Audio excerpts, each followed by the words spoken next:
if nothing comes out of this and anybody wants to do it, it's really hard to do. To build community is really hard. But if you wanted to do it, the number one piece of advice I would give anybody trying to do it is spend a lot of time selecting your team. And along those lines, when you select that team, it has to come from the heart.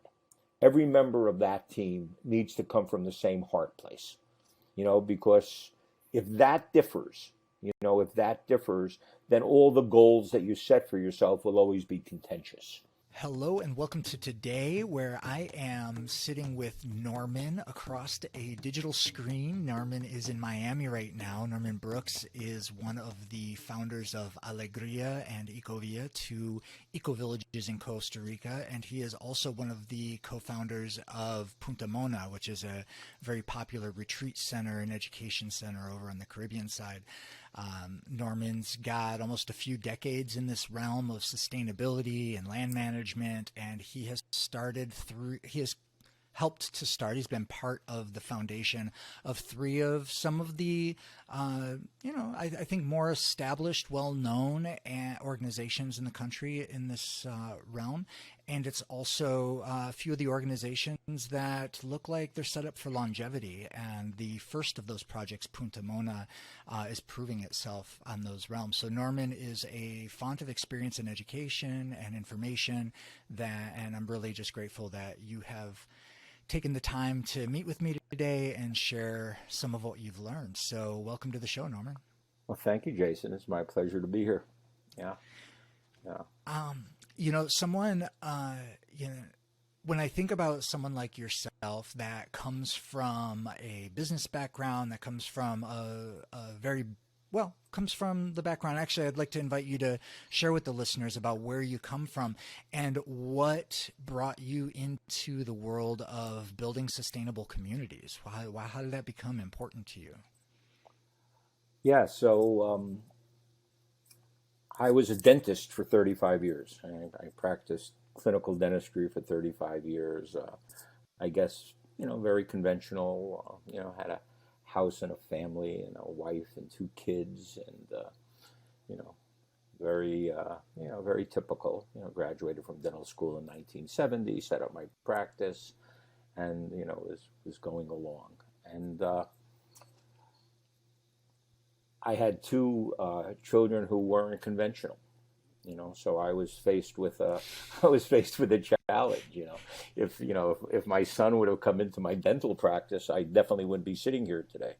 So it wasn't like I brought them along; they brought me along.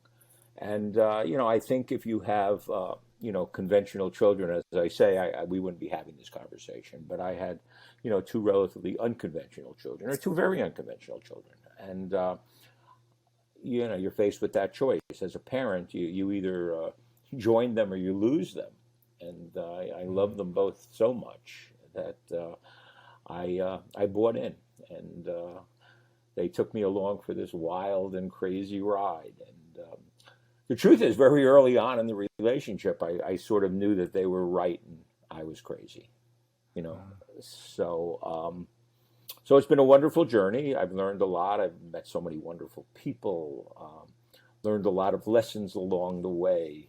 So, so it all started in 1995 when my son Stephen was a senior at the University of Wisconsin, and he had a girlfriend who was doing a semester abroad in Costa Rica. And on his spring break, he asked if he could come to Costa Rica to see her. And I said, okay. I said, but your mom and I have never been to Costa Rica, so we're going to come along with you, and stay for the first few days of your vacation. And, we'll go see the sights, and we did. This was in March of 1995. So, almost 26 years ago, a little more than 26 years ago. And we had an amazing time. I can tell you that both of us, Stephen and I, both had our aha moments on that trip, completely different. They revolved around different scenarios. One was, in the central highlands of Costa Rica, and one was basically on the Caribbean coast of Costa Rica. And it was, life-changing, for both of us in many ways. We didn't realize it when we were first there, but, certainly had a big influence in our lives going forward from them, from there. So Stephen's life-changing experience, his aha moment, is he saw a playground full of indigenous children sprayed by a Chiquita banana crop duster. And as he explains it, he pulled the emergency brake on his life and, started to question him. And then not that he had any answers. I mean, he grew up in suburbia in Miami, so it wasn't like, we had any of the answers. And all the questions we definitely weren't asking, at that time, you know. And but it really had a profound effect on him. It really, changed him in many ways. He wanted to drop out of school right then and there. He had 6 weeks until he graduated college and wanted to give it up. And he wanted to come to Costa Rica and change the world. And we convinced him to come home and finish, and he graduated. That was in, June of 1995. That summer, he went on Grateful Dead tour. And in August or September, Jerry Garcia died. He had to go do something with his life, and he said, "I want to go do it in Costa Rica." And I said, "Okay, if that's what you want to do, I'll support that. As long as you do it in an honest and manner, and you give back as much as you take out, and be the wonderful guy that you are, and yeah, go, go to Costa Rica and see what it's going to be." So he, went down to Costa Rica, to the Caribbean side, because that's what he knew. That's where he had his aha moment. And in many respects was very similar to Miami, where he grew up. There was the Caribbean Sea, and, we were fishermen, and we had gone to the Bahamas, many, many, many times during his youth. He really thought he was half Bahamian, and grew up on the water, and had a Rasta culture. And yeah, it was comfortable. The Caribbean side was really comfortable. Really undeveloped in 1995. The road to get there, when you left, you had to go to a chiropractor. It was terrible. But and there was one phone. There was one phone in Puerto Viejo. It was really remote. This was in 1995.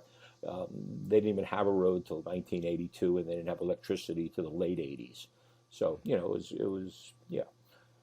So he went there not knowing what he was going to do, whether maybe he would open a small restaurant, or he would open up a small bed and breakfast, or a cabina. And after there, several weeks, and, we would talk as often as we could on this one phone. He says, "Dad, I got it." He says, I want to go into the student travel business, and I want to bring high school and college students to Costa Rica. And I not only want to show them the beauties and wonders, because anybody could do that, he says, but I really want to show them the reality. I want to show them the destruction of the rainforest, and I want to show them the decimation of these indigenous people, because of this giant agrochemical agriculture that was going on, the banana plantations, et cetera, et cetera, et cetera. So that's what, happened. And I said, "Okay, it sounds great." I said to him, "You're 20 years old. You have really long dreadlocks. I don't know if a lot of mothers are sending their 17-year-old daughters with you, to Costa Rica, but, we'll take a stab at this." So, I, had some gray hair still then, even 27 years ago. And I said, "Yeah, okay, let's do it. I'll be a dentist by day and a Costa Rican tour guide by night. And let's see." So we came back to Miami in September, maybe the end of September, and we sort of mapped out a plan, an itinerary, what we would, try to, have as part of our itinerary, and part of what we would, go to a school and present. And then in Thanksgiving weekend of 1995, I flew down there. I even flew his girlfriend back from Wisconsin to come with us. So we closed. We got there and had this itinerary. We were there for 4 days. When they put me on the plane on Sunday, they thought I was a dead man. I'd done 3 rainforest hikes every day in 3 different rainforests, and gone river rafting, and we did a night hike in the rainforest. And yeah, we came up with an amazing, what we thought was an amazing itinerary. And so he came back, and then we went and we had some contact into the school that he had gone to. And I had a friend who was on the board of directors of this private school here in Miami, and we went out and we sold our first trip, 19 students, and we brought our first trip in 1996 to Costa Rica. And one of the things that was on the itinerary that we wanted to do was a day of sustainable living, where we could hike through the rainforest, pitch our tents on the beach, maybe eat a banana, catch a fish, and leave the next day. And when we were there over this Thanksgiving weekend, one of the guides that were showing us the area said, "I have a great place," and he took us by boat, and we landed at Punta Mona, and that was our first experience. You know, it was we walked up, and there was a Afro-Caribbean man. His name was Patty. He was the only inhabitant of Punta Mona, you know, that was left. At one time, it was an Afro-Caribbean village. And as the road came, and as Manzanillo and Puerto Viejo got more developed, they left, and because it was off the grid, you couldn't get there. You either walked in for 2 hours or went by boat for 25 minutes. So we landed there, and Patty was picking pigeon peas, gandules, and we walked up to him, and he didn't even acknowledge us until we got within 5 feet of him, you know. And we started talking to him, and Stephen, in his very excited way, he says, "Patty," he said, "we would love to bring groups here. We would like to, you know, maybe you could fish for us, and we could pitch our tents on your beach, and, you know, maybe we could eat some of your bananas," he says. And Patty, of course, will pay you. And Patty called Stephen boy. To the day he died, he called Stephen boy. He called me dad. And he said, you know, and this, you've got to remember, this is our first introduction to Punta Mona. We're not there 10 minutes, right? And Patty looks at Stephen, and he says, "Boy," he says, "if you give me money, there are people who come and kill me for my money. They'll never kill me for my friends." Pretty powerful, you know. Our introduction to this wilderness, really, you know. I mean, Patty was, you know, getting his drinking water by collecting it in 50-gallon drums, and of course he had an outhouse, and, you know, his lighting was kerosene lanterns. So it was really, you know, it was really out there. It was, you know, it was the jungle, for, you know, for sure. And he said, "Yeah, well, bring me your group." So in March of the following year, or April the following 1996, we brought 19 students, and it was magical. It was really just a magical experience, and Stephen was great at it. So when you guys went there and met Patty, were you already looking to buy land? Is that what brought you there? You were looking at someone? No, we were looking somewhere to bring students for one day that was You're just off going to the rent grid, it. where we could, yeah, we could walk, you know, we could walk through the rainforest, and we could pitch our tents on the beach. You know, that's where we were looking for one day of the destination of what our itinerary said we think would be a great ecological learning experience for, you know, upper middle class kids coming from Miami. Okay. that you know, that's really how it started. And you know, we brought this group there, and it was amazing. And you know, I was still practicing dentistry full time, and Stephen and I would go to all these conventions. We would go to the you know, the science teachers convention, the sustainable education convention. You know, when we came and did our first trip, we brought a video crew with us, and we made a video of the trip, so we had really good documentation. You know, we went out and, you know, had someone do nice brochures for us, and we started to sell trips. In 1997, we sold 11 trips. And in 1997, my daughter finished her graduate program, and she came to Costa Rica to be with her brother and to run this business called Costa Rican Adventures. That was the name of our company. Yeah, so we did 11 trips in 96, and then in 97, and then in 98 we did 40 trips. And yeah, we were the only ones doing student travel to Costa Rica, you know, and we lured them in there. You know, we lured them by the beauties and wonders of Costa Rica. You know, we took them all over the country. But our real purpose was to educate them, you know, and to start to build this bridge between, you know, the alternative world, or, you know, for just lack of a better term, we'll call it the alternative world. My brother calls it the alien world. But, you know, we were looking, you know, to learn and do things different. And, you know, by the end of the second or third year, we still didn't have any answers, but at least we knew what questions to ask, you know. And, you know, we were, you know, taking in income, and we reinvested it all in Punta Mona. We built all these buildings out of fallen trees. And, yeah, we started to do things right. You know, Punta Mona started to become just magical, you know, started to plant food. You know, when Stephen got there and lived with Patty in between the trips, he would eat the same thing every day. You know, he would eat bananas, and he would eat yuca, and, you know, every now and then Patty would catch a fish, and that was it. You know, and then one of our friends came, Silvio, and he brought him this stick, you know, and it was katuk, you know, and all of a sudden Stephen had unlimited greens, and he started thinking, my God, this plant changed my life. You know, how many more plants are there out there that can change other people's lives, you know? And So he became sort of an ethnobotanist. He was really interested in the relationship between, humans and plants and where your food came from and, what that looked like, for food and for medicine and for clothing and for housing, and to all that thing. And then in 1999, he went and he took his first permaculture course in Hawaii.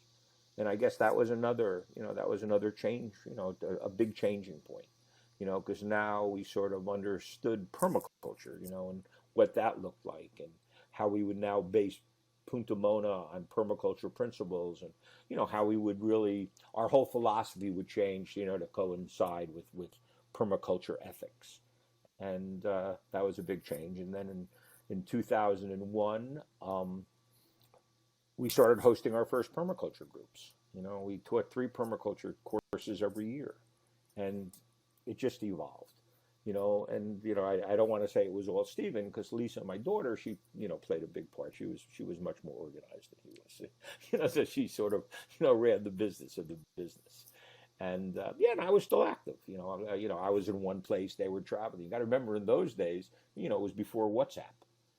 So it was a miracle. When a group came out of the jungle, if a bus showed up, that was a miracle. It was a different world. Yeah. So For sure. then, we started doing these groups, and Punta Gorda got more and more popular. We, started building more buildings. We built a big common building that we could house people in. We built a big communal kitchen, which is still, really the center of the community. And, we started building cabins, all sustainable, all from fallen wood. We were learning, as we were going. And we were making these relationships because we had a town that was in walking distance, us, called Gandoka. And, all of our, employees that weren't volunteers, or our real employees that worked every day, came, from Gandoka, and we built that relationship there. And, we watched these kids grow up, and, some of the workers have been with us for over 20 years, and they're still, and they're not workers, they're part of our family.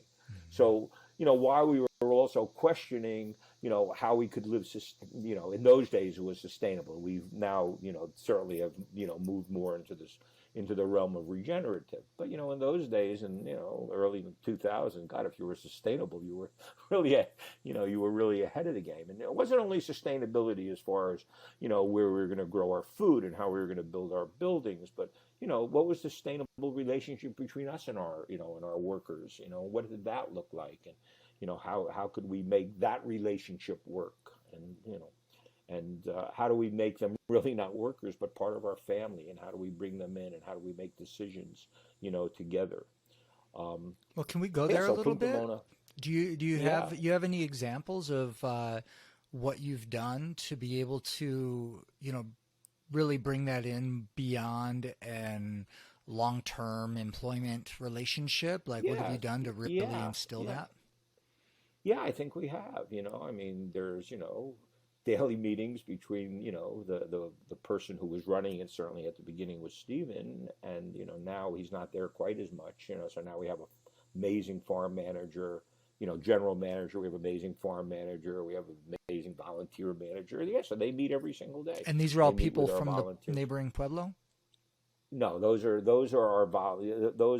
not local Costa Ricans, Okay. but the neighbors from the local, they come and there are builders, there are agricultural workers, they have real experience, they can read the land, they can read the weather, they can read the moon, so when we want to plant beans, we depend on them to really, teach us how to do that. And, and it has been a long-term relationship. It's been really steady employment, and we've always paid fair wages. We paid more, certainly more than the banana plantations, that was our competition. Either you went and you worked in a banana plantation, or you could come and work in Punta Mona. So, yeah, so we were interested in that right from the beginning. We were interested in that human relationship. But it was also isolated. We were, our workers that came to us every day came by. I like to tell all my friends here in Miami, well, how many of your workers come on horseback? So and yeah, so we were isolated between the community of Gandoka and the community of Manzanillo. And we always tried to have really, really, really good relationships with them. What are some things that you think other projects could do to kind of emulate that relationship building that you've I think established? you have to have really good communication, and and it has to be an important part of your ethics. We could talk about ethics, going on, because everything has to be heart driven. you know I mean, and that has to come from the top. You have to, your heart has to be in the right place. If we were coming there to exploit and extract, every dollar out of the Punta Mona business, it wouldn't have worked for all these years. You always have to give back, and you have to continually give back, and you have to continually listen. Because circumstances change and times change. People change. I mean, I could tell you that we've had thousands of people come through Punta Mona, but the feeling has never changed. The feeling has always been the same. Mm. Because it was rooted in good stuff. We wanted to make a difference. We wanted to do good. That was our core value. We wanted to, and basically involve the local community. So all those were good things. And I'll talk a little bit about that, maybe further on when we get to community building, when we built real communities. So Punta Mona was never really, a residential community. It was off the grid. It was hard to get to. It's on the beach. And it dealt with a younger population. It wasn't a permanent population. Now we have the most stability that we ever had. We have people that have been there 3 and 4 years, as our permanent staff. Not the Gandokans; they've been there for 20 years. That's been a constant. They've been there forever. Mm-hmm. But yeah, it was a transit community. But the feeling was always the same. And then in 2004, we also went in the organic food business. We had our farm manager. Her dad was president of Whole Foods in Southern California, and came and said, bring us a great product with a great story, and we'll put you into Whole Foods nationally. So I like to say here we had another partner. I like to say here we had these two hippies and a dentist went in the organic food business. And yeah, we were national in Whole Foods. We did that for 10 or 11 years in addition to into running Punta Mona. And then in 2004, I was getting ready to retire. I could no longer practice dentistry. My eyes sort of went. It was okay to be a Costa Rican tour guide, but it wasn't okay to like drill in people's mouths. So I was looking to retire, and Stephen kind of knew that I couldn't live in Punta Mona, and I kept saying, well, Stephen, it's off the grid. If I run out of toilet paper, I have to get on a boat to go get it. That doesn't work for your mother and I. So he said, okay. He said, let's build a community. And I said, okay, let's see what that looks like. And we did. I went out and I raised some money, and Stephen had a really specific set of criteria. He knew exactly what he was looking for. He was living in the middle of the jungle, and he knew his next community wanted to be within an hour of an airport and an hour of San Jose. So that was two of the criteria. Mm-hmm. He knew he wanted to be an hour from the beach. He knew that he wanted to be between 400 and 600 meters, 700 meters above sea level, so he could grow all these amazing fruits that he's so passionate about. He knew that he wouldn't build anything that was already forested. He wanted to take denuded land so he could reforest it. When you hear the developers are coming, your mindset is, oh, here come the developers that are going to destroy everything. Well, what if the developers could come in and restore everything? Regenerate the land. So that was another criteria. And then, it was his dream. He wanted a swimmable, drinkable river, where he could lie on a rock and get toasty and then, sort of fall off the rock into a river that he could drink from. It was his dream. He could plan it any way you want, and, I know that we took the permaculture course together, so that's, one of the principles, and that the more specific that you are with your criteria, the easier those things are to find, so it was an hour from San Jose. So you drew a big circle around an hour from San Jose, an hour from the airport, so it had to be a little bit more north. You had to be an hour from the beach, so that took away the eastern suburbs of San Jose. You had to go west towards the Pacific, swimmable, drinkable river. There were only 2 rivers that met that criteria that fell within that river. So he went exploring, and we found land, that turned out to be the Machuca Valley, and we started to build a community. Do we know how to build a community? No, you know. So, but we did it, and then we learned a lot. I kept saying the whole time, I said, God, going to Harvard's expensive, you know, because we made a lot of mistakes. It was a real learning experience, for sure. And then we ran into 2008. Wasn't a good time to be a real estate developer in 2008 when the world was ready, was ready to explode. But because of our business model, we didn't have any debt. We raised enough money to buy the land and to develop enough of it that we could sell it, and then use deposits and things like that to complete the infrastructure. So the model really was to our advantage. And I'm pretty confident in saying that we were the only project that was started pre-2008 that was completed in Costa Rica, during that time period. And that was because the banks didn't own us. They couldn't take back the property because we owned the property. So that worked. And as I say, yeah, we made a lot of mistakes, and we didn't have the right person to come and develop with us.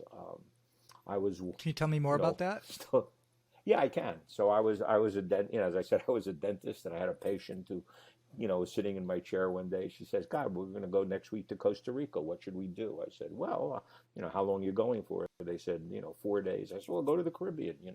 I'll arrange. You can hike out to Punta Mona and meet Stephen." And they did, and they were so blown away that the husband, who I had never met, he wasn't my patient, but they came. They were there. I think from Thursday to Sunday. They came back Monday. He called me. He said, "I want to be your partner. I want to go develop with you." And within 5 days, we were on a plane going back to Costa Rica. He was a very nice guy. He wasn't the one. He worked for a big development company, a public company, but he had 300 people working for him. He was never in a backhoe. He was never an on the ground developer. Yeah, so that cost us a lot of time, effort, a lot of money. And then in 2010, I found the right partner, and he was this, young Argentinian man that, came to Punta Mona. We knew him already for 15 years. And he came and, he pulled it off. He really, developed it. And we finished it in 2010 and was sold out by 2013. Can I just stop you a second? It was called Laica. With this other developer that you found, do you have any advice in vetting developers at this point to be able to minimize mistakes and find a better ally along those lines? What would you recommend? Yeah. That I think that they have to have really, experience building in Latin America. Mm-hmm. Not necessarily building in Costa Rica, but having Latin American experience. Building in that climate, building. With the mentality of, sort of the mañana mentality, et cetera, et cetera, et cetera. So I think that's really, really, really important. Understanding the culture is really the important. Culture, yeah, the culture of the culture of building, yeah, for sure. That's and they have to be good managers, and they because they're not going to do the building, they're going to go out and they're going to hire a Costa Rican company that's going to build the roads, and they're going to hire a Costa Rican electrical contractor that's going to come in. So they have to have really good people skills and be very organized, and have had experience doing it, for sure, for sure. Yeah, so I'll just touch on Ecovia. It was 45 acres. There was 43 lots. 23 we sold to 23 countries. We had the largest biomass digester in Central America, which was completely over-engineered. I could have run a 20,000 head pig farm with it. No, it's impressive. I remember Stephen showing it to us in the course. Yeah, it's impressive. Yeah. So I would, when we did Alegria, we didn't do it because I can tell you that, can't tell you 1,000%, but I think maybe the pyramids were harder to build than our biomass digester. Maybe. I'm not even 100% convinced of that. For 18 months we were dynamiting every day. To put in electric, you only have to go 18 inches. To put in septic, you have to go 4 feet. You know, when you're going through 4 feet of rock, it's really, really hard. Yeah, so that was yeah, but it was. I mean, we had recycled plastic roads. You know, wouldn't use those again either. They might be great once the community was built, but they didn't hold up great to big heavy trucks Mm. coming in to do heavy construction. Okay. So yeah, and now there's good alternatives. You got to remember now we're 12, 13 years later. So I don't have to put in a community septic system because there's such great alternatives for individual septic systems that are, very environmental friendly and work really, really well. You can have your own biomass digester. You don't need to destroy the land to be able to do it. Costa Rica was approved for BioNest, which is 1,000% better than a septic tank. Basically the Bionest. same beginning BioNest. Yeah, Hmm. it's a company that was approved in Costa Rica, and Ecovia was lovely. I keep saying I can't tell you it's the most beautiful community in the world, but I can tell you it's in the top 5. It's really, it's beautiful, and it turned into just a really wonderful community that was really centered around education because we put the school in on the property. That was one of our goals. We as developers gave land, to build a school, and within a year it wasn't big enough. We just didn't have enough land, so they moved it and turned into what the school Casa Sula, and it's an amazing example of non-education education, and it's thriving. It has its own well, its own water. You know, yeah, Is there some kind and of like online website that somebody could go to and find out what they're doing? yeah, it's laecovia.com. And the You know, school can I be found through there. That's called Casa Sula. Okay. Yeah, Casa Sula, Sula. Okay. Yeah, Yeah, I'll include that in the and show notes for yeah, people yeah. interested. So you know, and we always knew we wanted to do it again. It really was a pleasant experience. We thought we really, made a difference. It became self-sustainable. There was now 43 families living there. So, it paid, that someone who was selling organic eggs, and we weren't raising our own chickens. If I could, if Jason could call Maria, who lived, 10 minutes away, and say, Maria, I need 6 dozen eggs today. It paid her because Jason called her, and Norman called her, and Stephen called her, so she became the organic egg provider for La Ecovia. And we wanted to have fish. We called Jose, and he had 7 fishermen that he worked with, an hour away. And on Friday he would come and he would deliver fish. And there were enough people if you wanted organic almond milk, you could get that. You know, so that was really a good model. And it's worked really well. I mean, during COVID, it was amazing. That people never really left. They basically had everything they needed there. But we made a lot of mistakes, for sure. We made a lot of mistakes. So when we decided to do it again, we sat down. I mean, generally the way it works is, and our other partner that came in and saved us, he did a great job. He did a great job at the development side. Um, and then we decided to do it again. We sat down and we wanted to figure out what we did wrong, so we could correct those.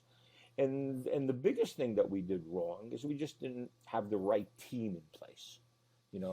And when I said the right team in place, we had wonderful people, but basically all of our skill sets were the same. Mm. Steven's skill set is, pretty similar to my skill set. We're, generally really good communicators. We're enthusiastic. We can, we can bring about excitement, but, that's it. That's what that's where, I mean, Steven's, really great with permaculture. He's really great as, he knows how to plant amazing gardens. You wouldn't want him negotiating a contract. In fact, I often think that if he had to do that, I'd have to give him Adderall. You know, you not his skill set. So if nothing comes out of this, and anybody wants to do it, it's really hard to do. To build community is really hard. But if you wanted to do it, the number one piece of advice I would give anybody trying to do it is spend a lot of time selecting your team. And along those lines, when you select that team, it has to come from the heart. Every member of that team needs to come from the same heart place, because if that differs, then all the goals that you set for yourself will always be contentious. So for example, at Alegria, we were determined to have 20% Costa Ricans. You know, it's easy to say 20% Costa Ricans. On I the would doubt to say residential roster or on the the residential side, development? on the residential, roster, on the residential side. So I would venture to say that all of these residential communities, they don't have one Costa Rican, much less 20%. You know, things that you have to do that. You know, that was our heart. That was very, very, very important to us. Diversity was really, really important to us, and diversity in all aspects. Diversity in age, diversity in race, diversity in the number of countries we would attract, diversity in all socioeconomic levels.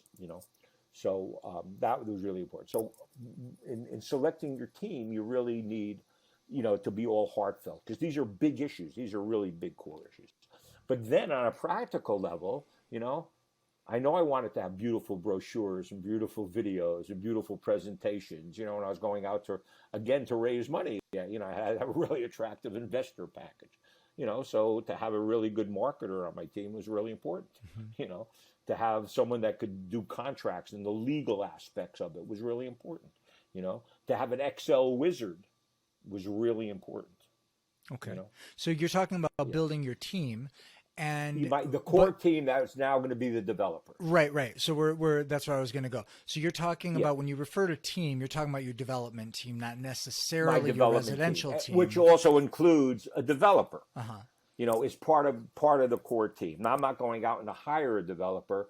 Our model was to have that core team all as equity partners as part of the development team. Okay, so tell me more about this strategy. So you're gathering your development team based on needed skills, but you're also tying that into an anticipation that some large percentage of these people are going to become residential members, because you're, as well as paying them, you're offering them equity into the project. Or tell me a little bit more about how that works. To level the, because if I can, to just finish the where I'm coming from, you've got, I'm very transparent. You're talking about bringing in diversity, and with diversity there might be income diversity within that, and value diversity. No, now we're talking about the residents. We're just talking about the development team that's going to develop it,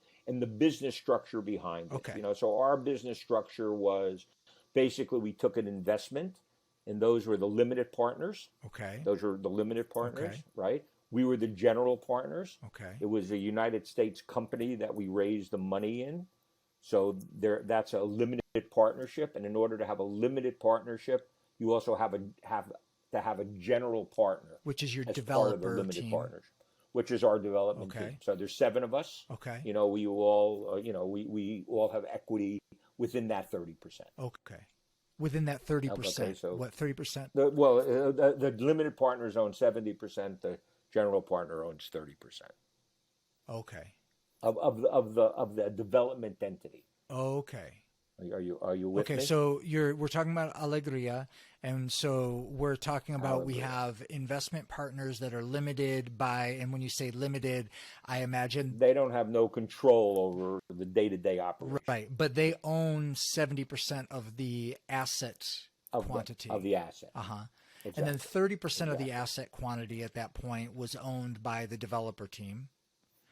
And so you put your team together, you make a bunch of great decisions, and then people start executing, and you're building the infrastructure.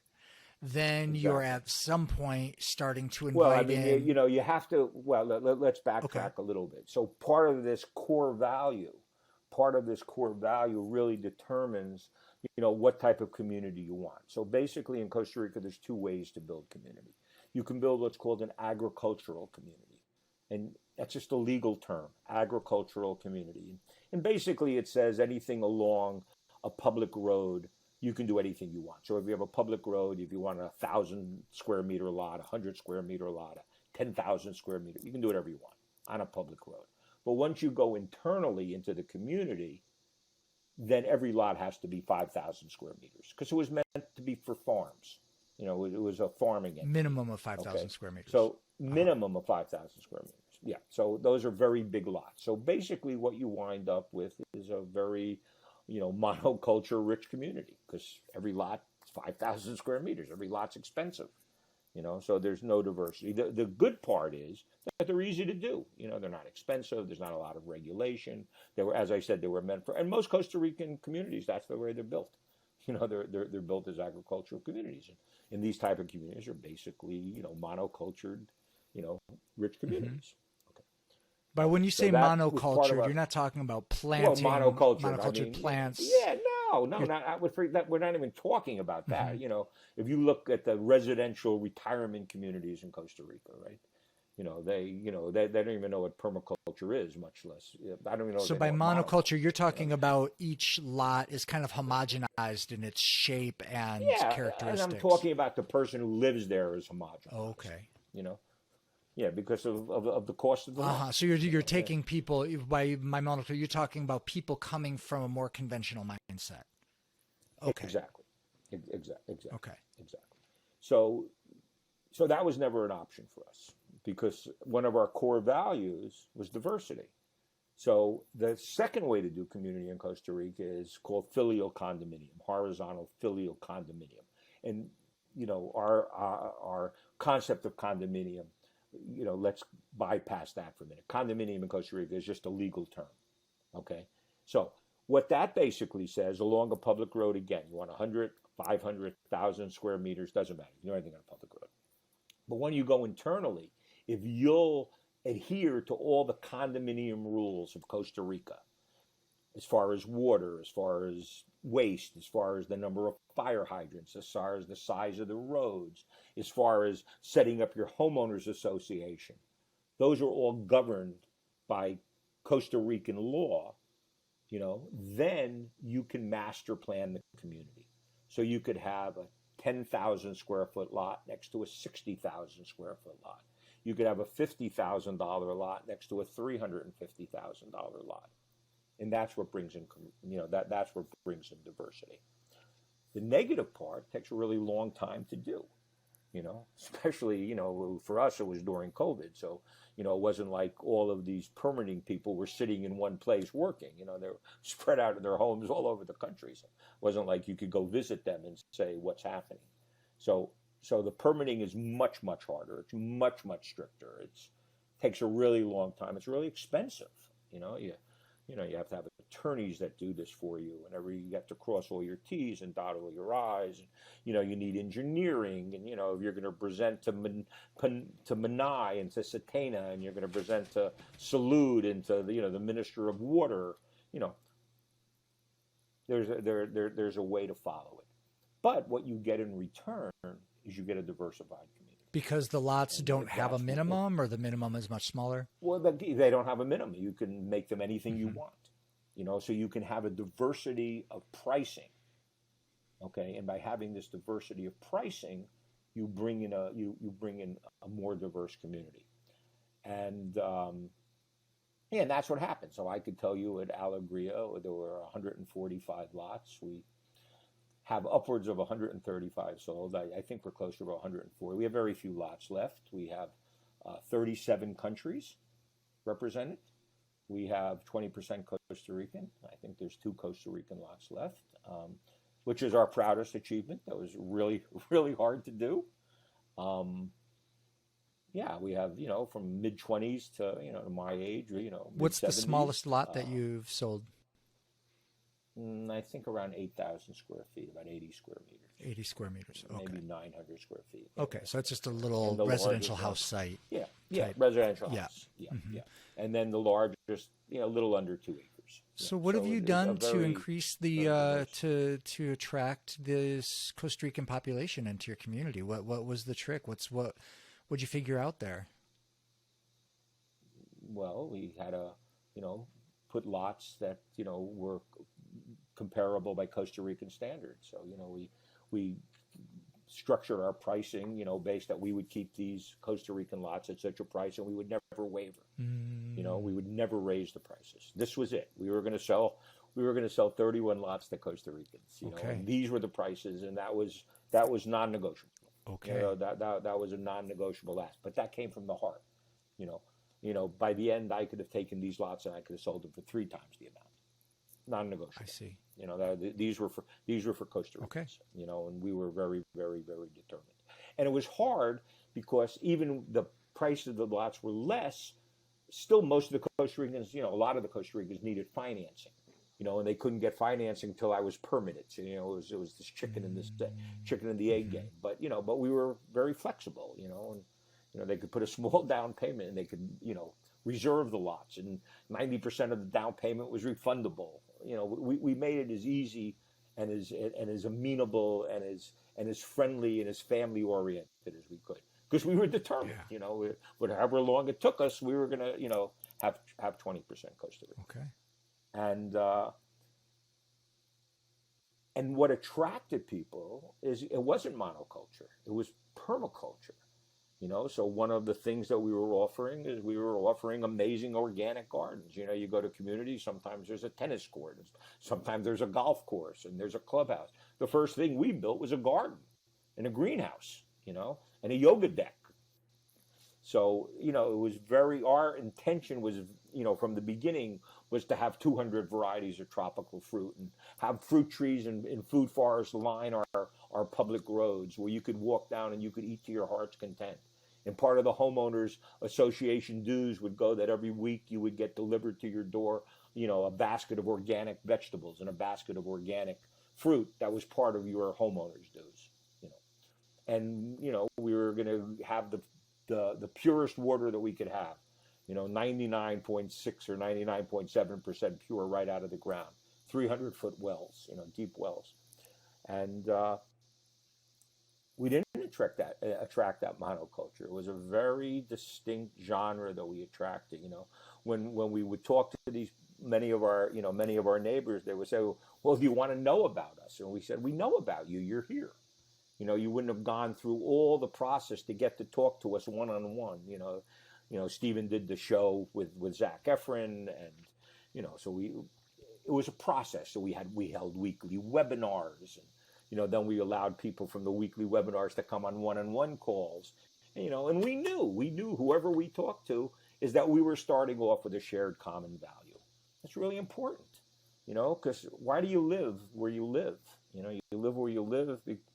Some people move to a neighborhood for religious purposes, or some people move for educational purposes. You want to put your kid in the school. Some people follow a guru, and they'll go to the middle of nowhere. But the truth is, most people live where they live is because they can afford to live there. They have a set of criteria. They want a lawn, they want a backyard, they want 3 bedroom, whatever it is, right? You call up a realtor, and they come and pick you up on Sunday in their SUV, usually a black one, right? And they'll take you to see 7 or 8 properties, and you'll buy one. You have no idea who lives next door. You have no idea who lives across the street. You have no idea that your kid can walk out of their front door safely and in 3 minutes be at their best friend's house. You don't. That's what we were offering. We weren't selling lots. We were selling community. We were not selling. We were inviting people to become members of our family. And that's how we approached it, and that's the feeling, that's the feeling. I keep saying that we have the ability to envision the spectacular, and that's how we've set it up.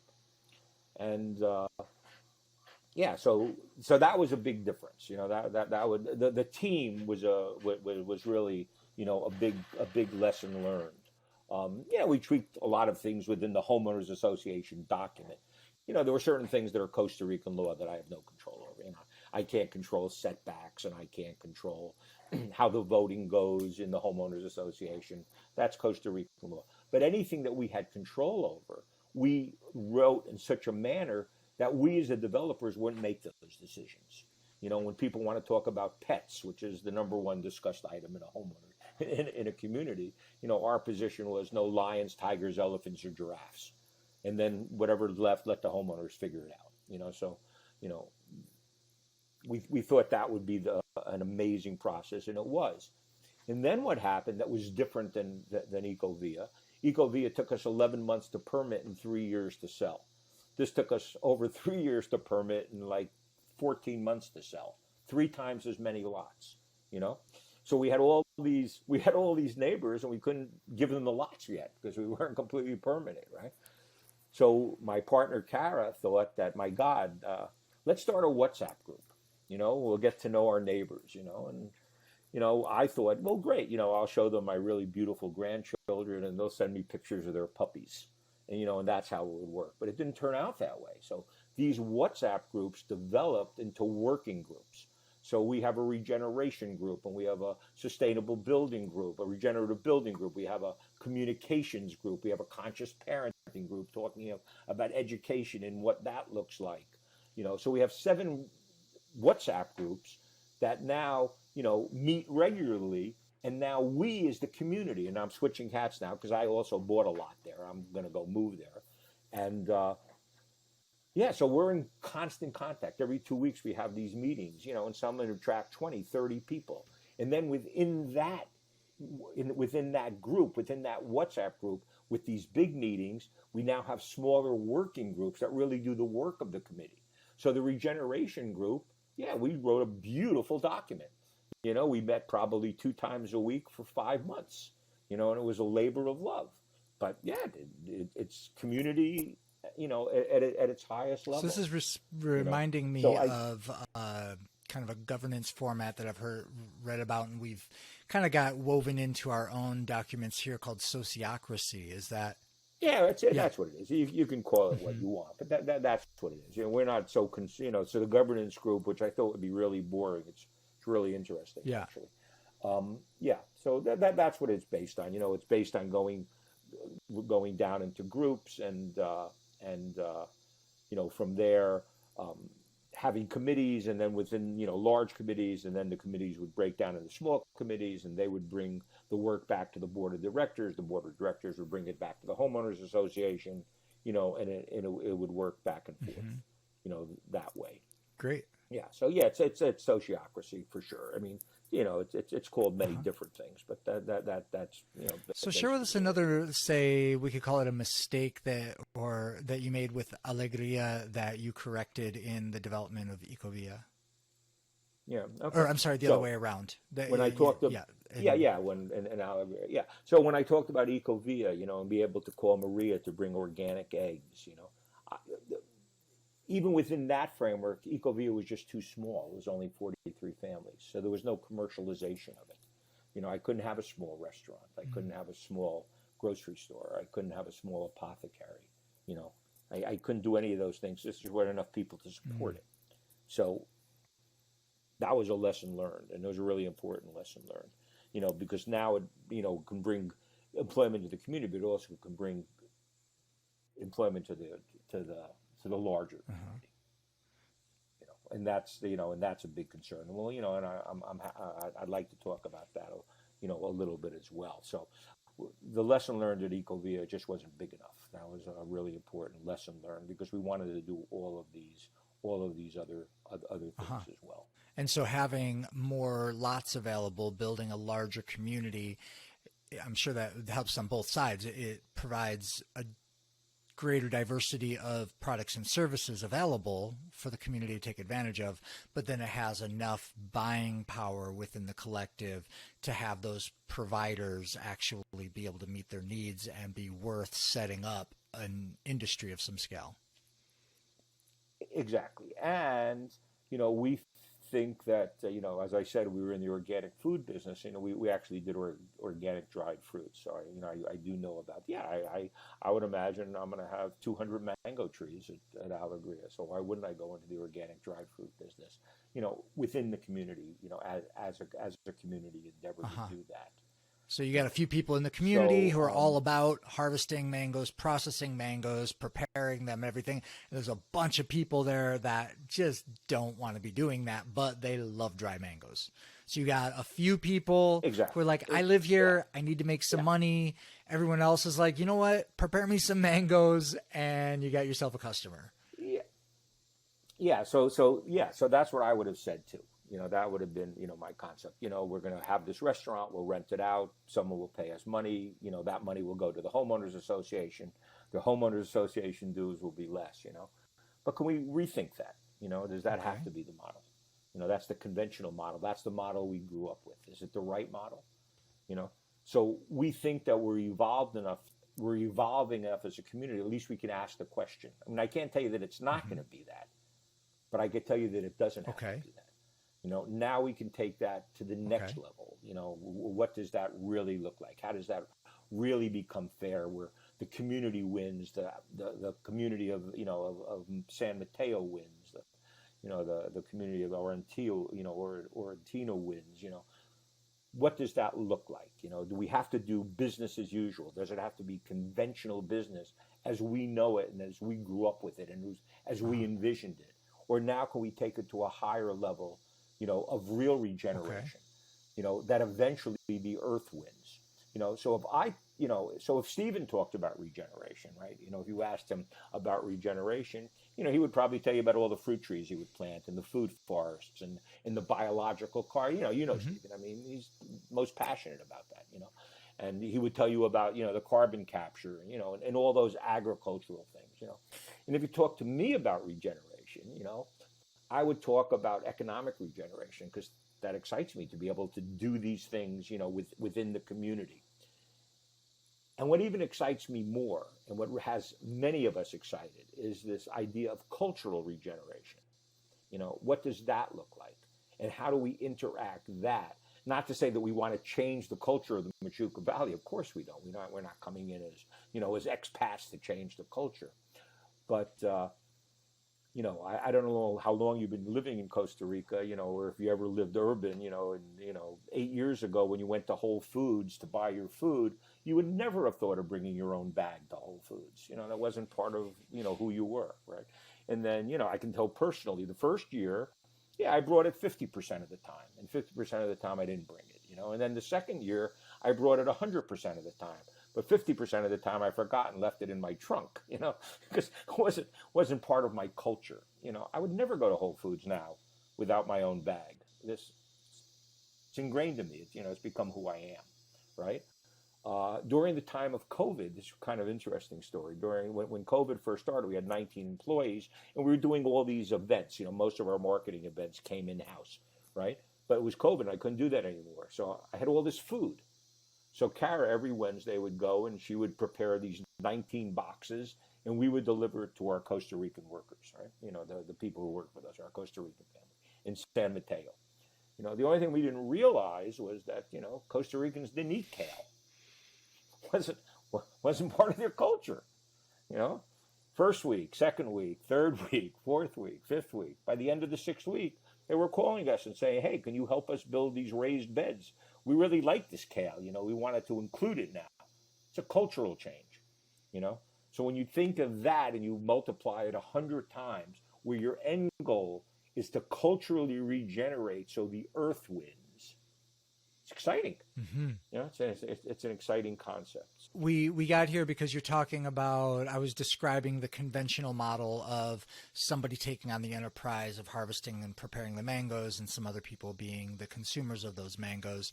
And I imagine within your model that the producers would have to take a portion of what they're earning from their enterprise, put it back into the community, and then the community has some type of profit pool sharing or distribution of some portion of those Yeah. funds that everyone benefits from. So that's a little Yeah. unconventional.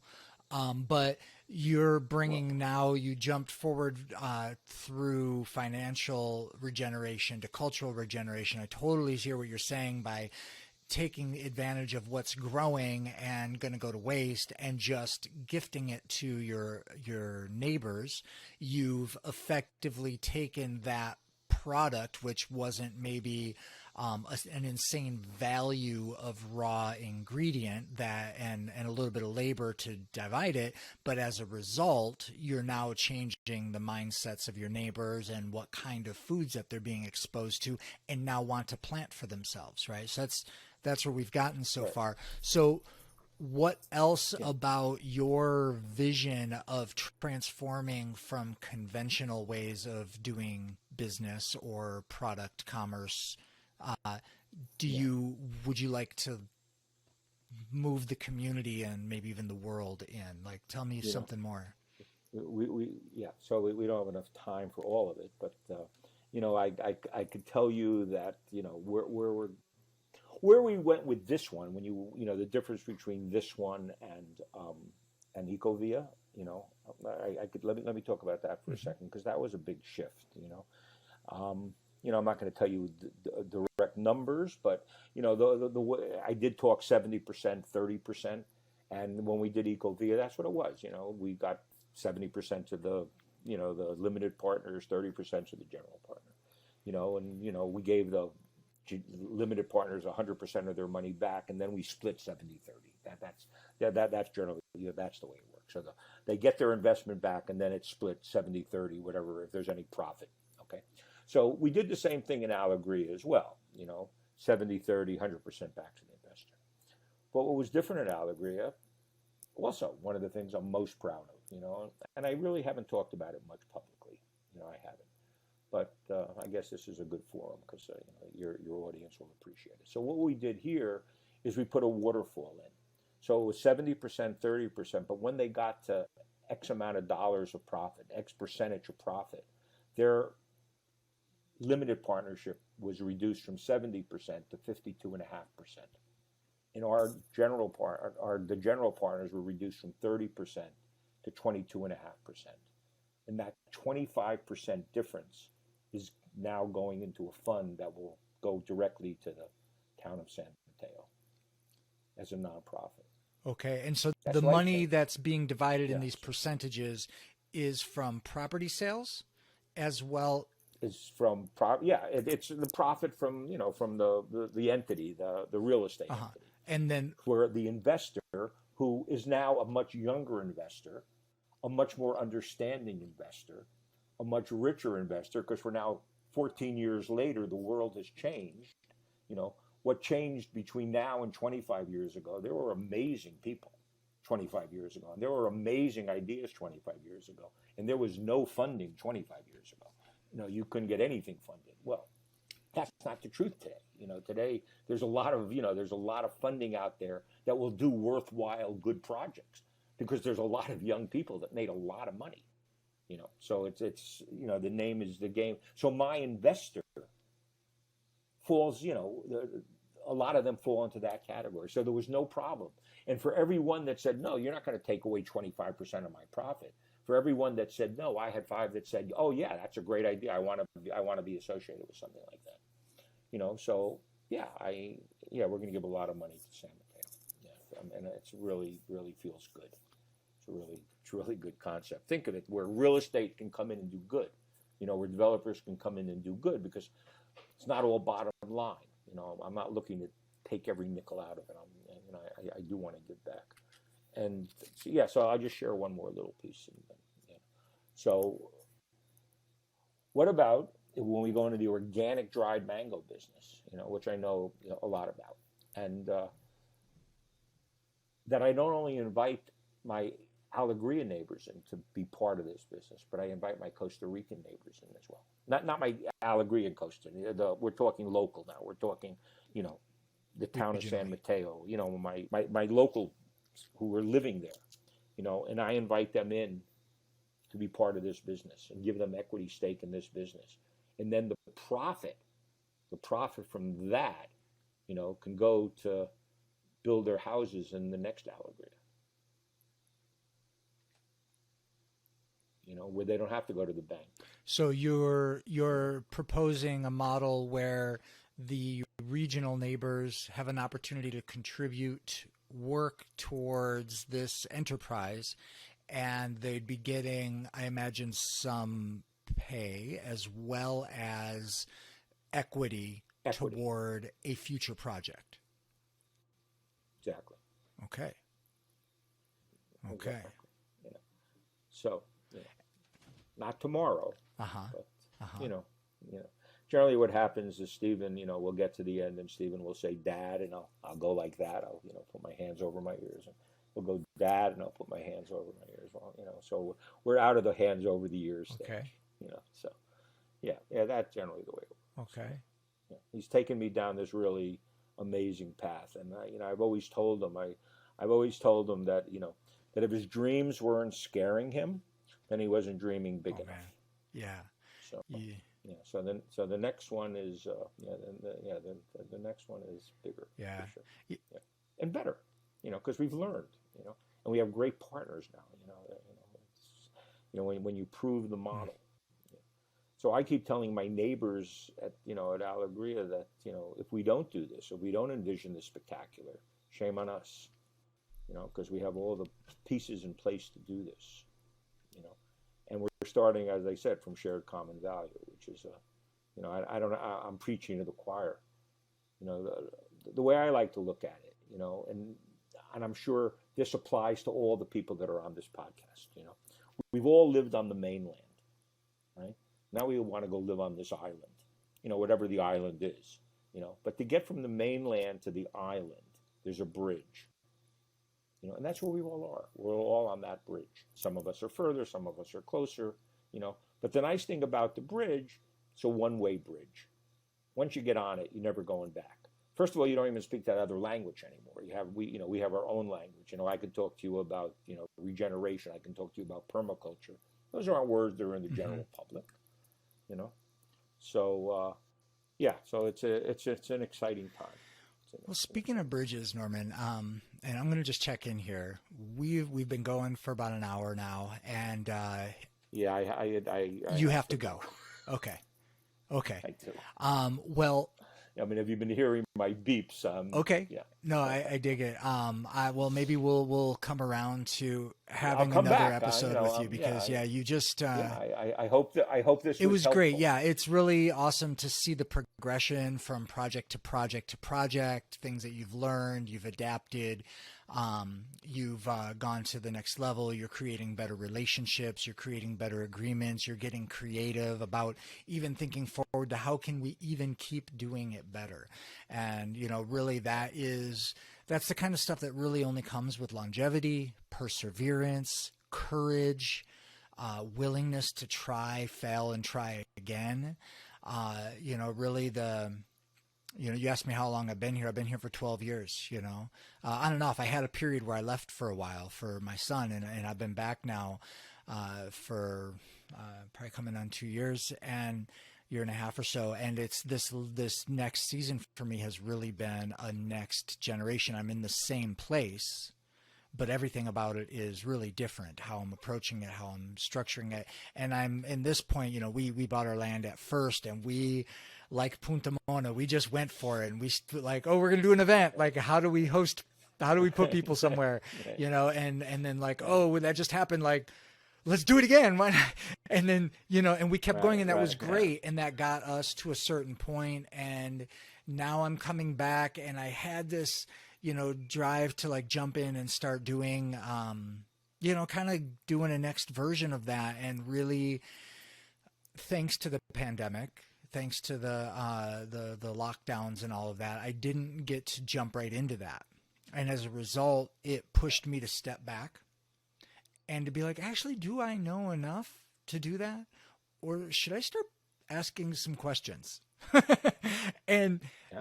Yeah, for and so sure. the podcast was born, and I've learned so much, and I really feel like there's something strong building here, and yeah, I want to be building bridges, Norman, and I really appreciate you adding your pieces to this puzzle to bring people from, at the beginning of our conversation, you described that before getting into all of this, you would describe yourself as crazy, and you find yourself in some new state of sanity. And maybe when we have another conversation, we can pick up there. We can talk about that Okay. transition and how we can reach out to the rest of the world that maybe doesn't realize their own Yeah. category I, of crazy. well, I look forward to that, Jason. Thank you for having me. I'll lead by telling you that our philosophy is nothing's copyrighted. Everything is Mm. copylefted. So I'm happy to help in any way. I'm happy to answer any questions. We're very transparent. I'm happy to tell you the good, the bad, Right. and the ugly. Well, do you have any documents From our from any of experience. these organizations that we could link people to in the show notes so they can see some of your kind of documentation for how you map out your agreements? Yeah, I'm happy to share them. Yeah, I'm happy to send you a homeowner's Sure. document. I'm happy to, show you. That'd be Yeah, fantastic. I I'm would love happy to to share share it. that with our audience. Yeah. And just before we Okay. sign off here, go ahead and list off a few places where people can find you online or where you'd like to direct listeners if they want to be more involved with what you're doing. Yeah, so we're puntamona.org.